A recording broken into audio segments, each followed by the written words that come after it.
മൂന്നാമത്തെ കാര്യം എനിക്ക് പറയാനുള്ളത് കുമാരനാശാന്റെ ദുരവസ്ഥയെ പറ്റിയിട്ടുള്ള ആകുലതകളാണ്. ഞാൻ ഒരു സാഹിത്യ വിദ്യാർത്ഥിയല്ല, പക്ഷേ ഏതൊരു സാഹിത്യകൃതിയും അത് എഴുതിയ സന്ദർഭത്തിൽ നിന്ന് അടർത്തി മാറ്റിയിട്ട് കാണാൻ പറ്റില്ല. ഏത് സന്ദർഭത്തിലാണ് ഒരു കൃതി ഉണ്ടാകുന്നത്, ഗ്രന്ഥകാരന്റെ ഉദ്ദേശം എന്ത്, ഇന്റൻഷൻ എന്നത് ഒരു വിവാദ വിഷയമാണ്. അങ്ങനെ അന്വേഷിക്കേണ്ടതുണ്ടോ, അന്വേഷിക്കുന്നത് ശരിയാവുമോ എന്നെല്ലാമുള്ള ചിന്തകളുണ്ട്. അതവിടെ ഇരിക്കട്ടെ. ദുരവസ്ഥയിൽ പലരും കാണാത്ത ഒന്ന് അദ്ദേഹം എഴുതിയിട്ടുള്ള, കുമാരനാശാൻ എഴുതിയിട്ടുള്ള ആമുഖമാണ്. ഈ കവിതയിൽ അദ്ദേഹത്തിന്റെ, അല്ലെങ്കിൽ മഹാകാവ്യത്തിൽ അദ്ദേഹത്തിന്റെ ആമുഖം കാണാതെ പോവുകയും അതിൽ കുതിരാമാപ്പിളമാർ ഹിന്ദു രക്തമൊഴുകി എന്നുള്ള കാര്യം മാത്രം ആ സന്ദർഭത്തിൽ നടത്തിയെടുത്തുകൊണ്ട് പ്രസ്താവിക്കുകയും ചെയ്യുന്നതിലൂടെ വലിയ ഒരു വർഗീയ വിദ്വേഷം, വർഗീയ പ്രചാരണം പലരും കൂടെ നടത്തുന്നു എന്നുള്ളതാണ് എനിക്ക് പറയാൻ. ദുരവസ്ഥ എന്നാൽ എന്താണ്? തൊട്ടുകൂടാത്തവർ, തീണ്ടിക്കൂടാത്തവർ, ദൃഷ്ടിയിൽ പോലും ദോഷമുള്ളോ. തൊട്ടുകൂടായ്മ ഇന്ത്യ മുഴുവനുണ്ട്. പക്ഷേ ഈ തീണ്ടൽ എന്നത്, ഡിസ്റ്റൻസ് പൊല്യൂഷൻ എന്നത് കേരളത്തിൽ മാത്രമേ ഉള്ളൂ. അതുകൊണ്ടാണ് വിവേകാനന്ദ ഭ്രാന്താലയമാണെന്ന് പറഞ്ഞത്. മാപ്പിളയ്ക്ക് അങ്ങനെ ഒരു ഇതില്ല കേട്ടോ. സാമൂരിപ്പാടിന്റെ തൊട്ടടുത്ത് നിൽക്കാനുള്ള അധികാരമുണ്ടായിരുന്നു. മാമാങ്കത്തിൽ നിലപാട് പറയിൽ സാമൂതിരി നിൽക്കുമ്പോൾ തൊട്ടപ്പുറത്ത് ഷാബന്തർ പോയി നിൽക്കും. ദളിത്തിൽ നിൽക്കാൻ പറ്റില്ല. ദളിത് വിഭാഗത്തിൽപ്പെട്ടവർക്ക് സാമൂതിരി അടുത്തൊന്നും നിൽക്കാൻ പറ്റില്ല. തീണ്ടലങ്ങനെ നിൽക്കാൻ പറ്റുള്ളൂ. ഇതാണ് ദുരവസ്ഥ.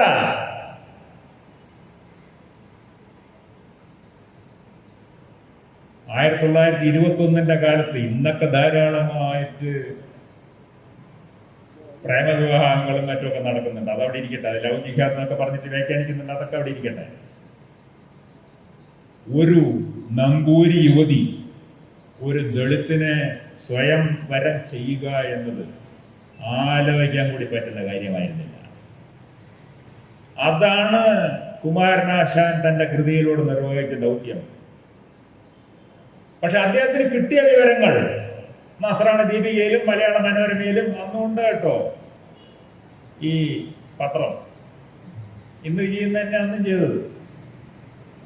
അങ്ങേയറ്റത്തെ വർഗീയ വിഷം കലർത്തുന്ന റിപ്പോർട്ടുകളാണ് മലബാറിനെ പറ്റി ദീപികയിലും മറ്റേ മനോരമയിലും മറ്റൊക്കെ വന്നത്. കുമാരനാശൻ അതാ വായിച്ചത്. കുമാരനാശൻ അത് വായിച്ച് ഇങ്ങനെയാണെന്ന് തെറ്റിദ്ധരിച്ചു. അദ്ദേഹം അങ്ങനെ ഒരു ബ്രിട്ടീഷ് വിരുദ്ധനുമായിരുന്നില്ല. കോൺഗ്രസ് ദേശീയവാദിയായിരുന്നില്ല കുമാരനാശാൻ. അതുകൊണ്ട് അദ്ദേഹം അങ്ങനെ എഴുതി. പക്ഷെ ഇത് കഴിഞ്ഞിട്ട് അദ്ദേഹം എന്താണ് എഴുതിയത്? ദുരവസ്ഥ കഴിഞ്ഞ് അദ്ദേഹം എഴുതിയ ചണ്ടാല ഭിക്ഷുകിയാണ്. ചണ്ടാല ഭിക്ഷുകിയുടെ പ്രമേയം എന്ത്? അവിടെയും ഒരു പ്രേമം ഉണ്ട്. അത് സഫലമാവുമോ ഇല്ല എന്നുള്ളതല്ല. സ്ത്രീക്ക് തനിക്കിഷ്ടപ്പെട്ട ഒരാളെ വരിക്കാനുള്ള അവകാശം എന്ന നിലയിലാണ് അതിനെ കാണുന്നത്. സ്ത്രീ വിമോചകനൊന്നും ആയിരുന്നില്ല ശ്രീ കുമാരനാശാൻ. അതവിടെ ഇരിക്കട്ടെ. പക്ഷെ അദ്ദേഹം ഒരു കാൽപ്പനിക ഭംഗിയോടെ വിഭാവനം ചെയ്ത സമൂഹം ഇതാണ്. നിങ്ങളുടെ ഇഷ്ടമനുസരിച്ച്, നിങ്ങളുടെ ചോയ്സ് അനുസരിച്ച് നിങ്ങൾക്ക് ജീവിക്കാൻ കഴിയുക എന്നത്. ഇന്ന് ഇന്ത്യയിൽ അത് സാധ്യമാണോ എന്നാണ് എൻ്റെ ഭയം. നമുക്കിഷ്ടപ്പെട്ട വസ്ത്രം ധരിക്കാനുള്ള അവകാശമുണ്ടോ? നമുക്കിഷ്ടപ്പെട്ട ഭക്ഷണം കഴിക്കാനുള്ള അവകാശമുണ്ടോ? നമുക്കിഷ്ടപ്പെട്ട ഒരാളുടെ കൂടെ നടക്കാൻ കൂടി പറ്റില്ല. കൂടെ നടന്നാൽ അടി ഉറപ്പാണ്. ആ ഒരവസ്ഥയിലേക്കാണ് നമുക്ക്. ഇതാണ് ഒരു നവദുരവസ്ഥ.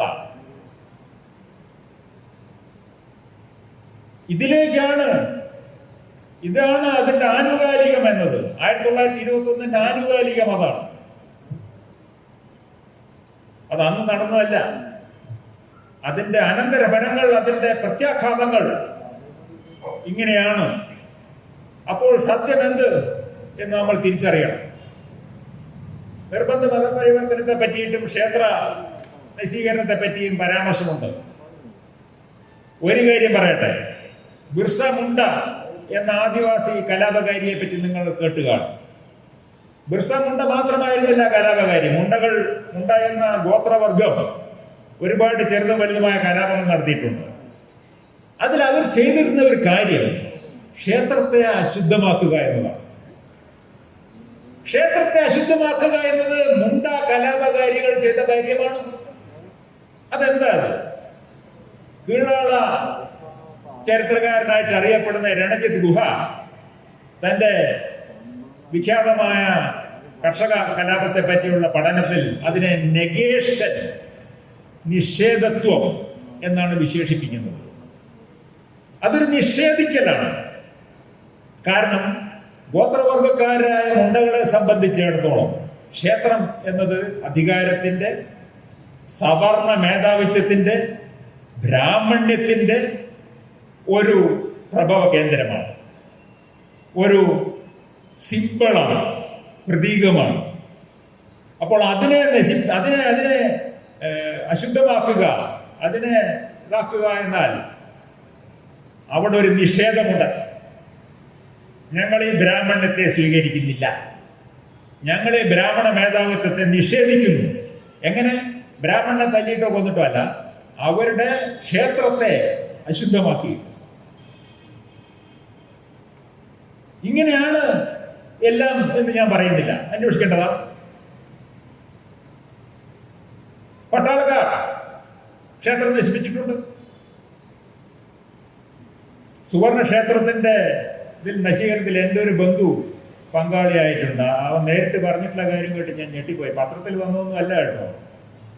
വലിയ പീരങ്കി വെച്ചിട്ട് തകർത്ത് കളഞ്ഞു ഹർമിന്ദർ സാഹിബിനെയും മറ്റും. ഫോട്ടോ എടുക്കാനായിട്ട് സമ്മതിച്ചില്ല. അത് തെറ്റോ ശരിയോ എന്നുള്ളത് വേറെ പോയിന്റാണ്. പക്ഷേ സുവർണക്ഷേത്രത്തിനകത്ത് കലാപകാരികൾ കയറി അവരെ ആക്രമിക്കാനായിട്ട് പോയി ക്ഷേത്ര നശീകരണങ്ങൾ ഉണ്ടായി.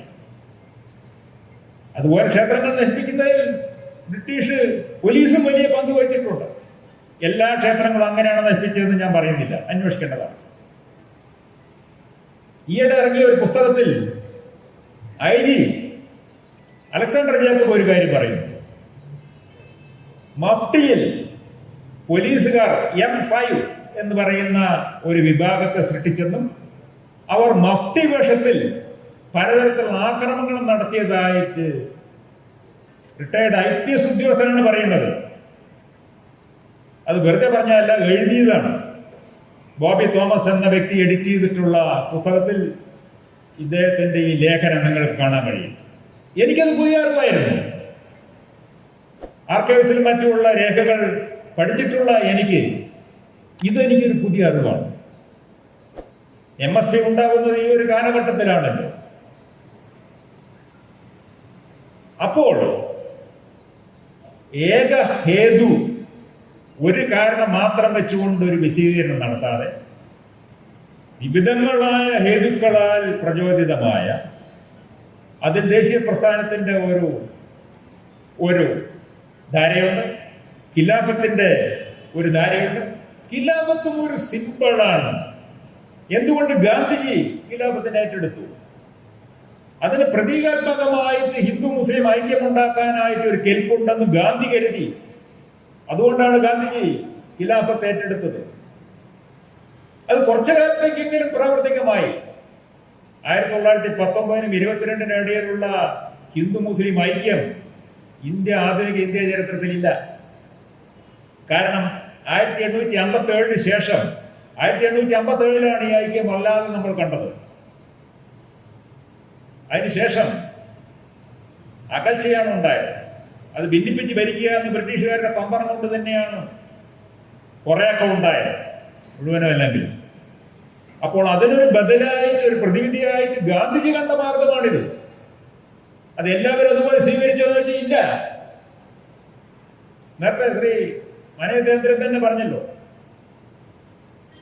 കലാപത്തിന്റെ ഏറ്റവും വലിയ ഒരു കലാപകാരി കുഞ്ഞാമത് ഹാജി അദ്ദേഹം തന്നെ പറയുന്നുണ്ട്, ഖിലാഫത്ത് തുർക്കിയുടെ പ്രശ്നമാണ്, ഇവിടുത്തെ പ്രശ്നം സ്വരാജാണ് എന്ന്. ഇതാണ് 19ാം നൂറ്റാണ്ടിലെ കലാപങ്ങളിൽ നിന്ന് 1921 മാറ്റി നിർത്തുന്നത്. അതിൽ രാഷ്ട്രീയമില്ല, ഉണ്ട്, എന്നാൽ ഇതിൽ രാഷ്ട്രീയമേ ഉള്ളൂ. 1921 രാഷ്ട്രീയം അത്ര പ്രകടമാണ്. സന്നദ്ധരാക്കൽ 3 കാര്യത്തിലുണ്ടായി: കോൺഗ്രസ്, ഖിലാഫത്ത്, കുടിയാൻ പ്രസ്ഥാനം. 3 ഒരേ ആൾ തന്നെ ആയിരിക്കും. അതിന്റെ ഭാരവാഹിത്വം വഹിക്കുന്ന ഒരാൾ തന്നെ ആയിരിക്കും. യു ഗോപാലമേനോൻ, കോഴിക്കോടുകാരനായ യു ഗോപാലമേനോൻ KPCCയുടെ ജോയിന്റ് സെക്രട്ടറി, ഖിലാഫത്ത് സമിതിയുടെ ജോയിന്റ് സെക്രട്ടറി ആയിരുന്നു. MP നാരായണ മേനോൻ വള്ളുവനാട് കോൺഗ്രസ് സമിതിയുടെ സെക്രട്ടറി ആയിരുന്നു, കുടിയാൻ സംഘത്തിന്റെ സെക്രട്ടറി ആയിരുന്നു. കളത്തിൽ മുഹമ്മദ് ഖിലാഫത്ത്, പൂക്കോട്ടൂർ ഖിലാഫത്ത് സെക്രട്ടറി ആയിരുന്നു, കുടിയാൻ പ്രസ്ഥാനത്തിന്റെ പ്രവർത്തകനായിരുന്നു. 3 വിഭിന്നമായിട്ടല്ല, 3 ധാരകളും ഒത്തുചേർന്ന് ഒന്നായിട്ടാണ് ഇവിടെ 1915 തൊട്ട് മുന്നേറിയത്. അത് 1920 മഞ്ചേരി സമ്മേളനത്തിലും 1921 ഒറ്റപ്പാലം സമ്മേളനത്തിലും പ്രകടിതമായിട്ട് കണ്ടു. പോലീസുകാർ ടാർഗറ്റ് ചെയ്ത് ആക്രമിച്ചത് ആരെയാണ്? പോലീസുകാർ ടാർഗറ്റ് ചെയ്ത് ആക്രമിച്ചത് വളണ്ടിയർ സേനയിലെ സന്നദ്ധ സേവാ സംഘങ്ങളെയാണ്. സന്നദ്ധ സേവാ സംഘങ്ങൾ, വളണ്ടിയർ കോർ എന്നുള്ളത് ഒരു പ്രവർത്തക ഗ്രൂപ്പായിട്ട് വരുന്നു. മുഴുവൻ സമയ രാഷ്ട്രീയ പ്രവർത്തകരായിട്ട് സന്നദ്ധ സേവാ സംഘം വരുന്നു. അത് അഖിലേന്ത്യാ തലത്തിൽ തന്നെ ഉണ്ട്, അഖിലേന്ത്യാ തലത്തിൽ തന്നെ ഉള്ളതാണ്. UP-യിലും ബീഹാറിലും ഒക്കെ സന്നദ്ധ സേവാ സംഘത്തിലുള്ളവരെയാണ് പോലീസുകാർ ആക്രമിച്ചത്, ടാർഗറ്റ് ചെയ്തത്. കാരണം ഒരു കേഡറെ, തന്റെ അധികാരത്തിന്റെ അപ്പുറത്ത് നിൽക്കുന്ന ഒരു വിഭാഗത്തെ അവർ കണ്ടു. വളരെ നല്ല സംസ്കൃതം, മലയാളം, ഇംഗ്ലീഷ് ഇതിലൊക്കെ പാണ്ഡിത്യമുള്ള കെ മാധവൻ നായർ ഒരു വാക്ക് അദ്ദേഹത്തിന്റെ പുസ്തകത്തിൽ എഴുതിയിട്ടുണ്ട്. ബ്രിട്ടീഷുകാർ തങ്ങളുടെ പവർ കാണിക്കാമെന്ന് ഉദ്ദേശിച്ചു, എന്നിട്ടാണ് സൈനിക നീക്കം ഉണ്ടായത്. പവർ എന്നത് മലയാളത്തിലാണ് അദ്ദേഹം എഴുതിയിരിക്കുന്നത്. അതിന് പകരമായിട്ട് അധികാരം, ശക്തി എന്ന വാക്കുകൾ പോരാ എന്ന് മാധവനാർക്ക് തോന്നിയത് കൊണ്ടാണ് സംസ്കൃതത്തിലും മലയാളത്തിലും പാണ്ഡിത്യമുണ്ടായെന്ന് അദ്ദേഹം പവർ എന്നുള്ള ഇംഗ്ലീഷ് വാക്ക് മലയാളത്തിൽ എഴുതിയത്. പവർ കാണിക്കണം, കാരണം നിഷേധികളാവും. നിഷേധം എന്നത് മഹാറാണിയോടുള്ള നിഷേധമാണ്. അതാണ് MP നാരായണ മേനോന്റെ പേരിലുള്ള കുറ്റം. രാജ്യദ്രോഹമാണ്, രാജ്യദ്രോഹ കുറ്റം. ഇതാണ് ഇതിന്റെ ആനുകാലികത. ഇതിൽ നിന്നുള്ള അനുഭവ പാഠങ്ങൾ നാം ഉൾക്കൊള്ളണം. ഈ അനുഭവ പാഠങ്ങൾ, അല്ലെങ്കിൽ ചരിത്രം കൊണ്ടെന്ന് പ്രയോജനം, അത് അന്ന് പോയി കഴിഞ്ഞതല്ലേ. പക്ഷെ നമ്മുടെ നിത്യജീവിതത്തിൽ ചരിത്രമുണ്ട്, നമ്മുടെ നിത്യജീവിതത്തിൽ ചരിത്രമുണ്ട്. ചരിത്രത്തിന്റെ ജ്ഞാനമില്ലാത്തവൻ, ചരിത്രബോധമില്ലാത്തവർ അൾഷിമേഴ്സും മറ്റും വന്ന ഓർമ്മപ്പശവ് വന്നിട്ടുള്ള വ്യക്തികളാണ്. അപ്പോൾ ഇതൊരു ഓർമ്മപ്പെടുത്തലാണ് വേണ്ടത്. ഒരൊറ്റ ഉദാഹരണം കൂടി പറഞ്ഞുകൊണ്ട് ഞാൻ നിർത്താം. ഞാൻ നേരത്തെ പറഞ്ഞല്ലോ, ഡോക്ടർ ബീന ഫിലിപ്പ് പറഞ്ഞല്ലോ പുസ്തകരചനയിലാണ്. അതിന്റെ പുസ്തകത്തിൽ എൻ്റെ ഒരു സ്റ്റുഡന്റ് ജോഷി മാത്യു എന്ന് പറഞ്ഞ എൻ്റെ സ്റ്റുഡന്റ് നീലഗിരിയിൽ കലാപം വ്യാപിച്ചതിനെ പറ്റിയിട്ട് ഒരു ലേഖനം വരുന്നുണ്ട്. അടുത്ത തന്നെ പ്രസിദ്ധീകരണമാവും, ബുക്ക് വരും, അച്ചടിയിലാണ്. നീലഗിരിയോ, അത് തമിഴ്നാടാണ്. അവിടെ ഒരു പോലീസ് സ്റ്റേഷൻ ആക്രമിക്കുകയും അതിൽ പോലീസുകാർ ചിലവർ കൊല്ലപ്പെടുകയും ചെയ്തു. അവരുടെ പേരൊക്കെ അവിടെ എഴുതി വെച്ചിട്ടുണ്ട്. എന്തിനാ നീലഗിരി പോയത്? നീലഗിരി പോകാനുള്ള കാരണം, മലപ്പുറത്തുകാരനായ ഒരു മുസ്ലിം അവിടുത്തെ എസ്റ്റേറ്റിൽ പണിയെടുക്കാൻ വേണ്ടി തൊഴിലാളികളെ മലപ്പുറത്തുനിന്നും മഞ്ചേരിയിൽ നിന്നും പാണ്ടിക്കാട് നിന്നൊക്കെ റിക്രൂട്ട് ചെയ്തുകൊണ്ട് എല്ലാ പണി നടത്തിക്കൊണ്ട് കൊണ്ടുപോയിട്ടുണ്ട്. കച്ചവടമൊക്കെ ചെയ്ത് അദ്ദേഹം വലിയ ധനികനായി.